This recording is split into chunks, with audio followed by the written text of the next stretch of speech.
નમસ્કાર દર્શક મિત્રો, આરકે ન્યૂઝ ચેનલમાં આપ સૌનું હાર્દિક સ્વાગત છે। સંપૂર્ણ ભારતમાંથી 1500 દીકરી પૈકી ગરબા ટીમમાં ગુજરાતની 8 વિદ્યાર્થીનીઓની પસંદગી કરવામાં આવી હતી, જેમાં પારુલ યુનિવર્સિટી ખાતે બારડોલીની બીએસસી વિશિષ્ટ વિષય પર અભ્યાસ કરતી વિદ્યાર્થીની ઝીલ શૈલેષ બાંગલેની પસંદગી થઈ હતી। ભારત વર્ષમાં 75મા પ્રજાસત્તાક દિન અવસરે દિલ્હીના કર્તવ્ય પથ ઉપર યોજાયેલી સાંસ્કૃતિક પરેડમાં બારડોલીની વિદ્યાર્થીની ઝીલ શૈલેષ બાગલેએ ભાથીગળ ગરબાની કૃતિમાં ભાગ લઈ બારડોલીનું ગૌરવ વધાર્યું હતું। ભારતના વડાપ્રધાન નરેન્દ્ર મોદી દ્વારા પ્રેરિત નારી શક્તિ થીમ ઉપરની સાંસ્કૃતિક રજૂઆતોમાં દેશભરમાંથી પસંદગી પામેલ 1500 વિદ્યાર્થીનીઓની જુદી જુદી કૃતિઓ માટે પસંદગી કરવામાં આવી હતી।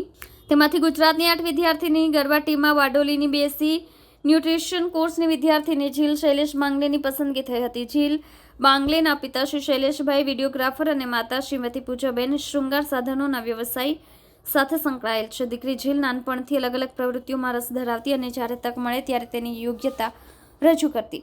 આ જ દિને રાષ્ટ્રપતિ દ્રૌપદી મુર્મુએ વડાપ્રધાન નરેન્દ્ર મોદી અને પરેડ અવસરે આમંત્રિત ફ્રાન્સના રાષ્ટ્રપતિ ઇમેન્યુઅલ મેક્રોન સમક્ષ પરેડ રૂટના વિજય ચોક મુકામે ભાથીગળ ગામઠી ગરબાની રમઝટ બોલાવી હતી। ગુજરાતી ટીમના બારડોલીના વિદ્યાર્થીની ઝળકતા બાગલે પરિવાર સરદાર નગરી બારડોલી પણ આનંદ અને ગૌરવ અનુભવ્યા હતા। દીકરી ઝીલને અભિનંદન અને સફળ ભવિષ્યની શુભકામનાઓ આપી હતી।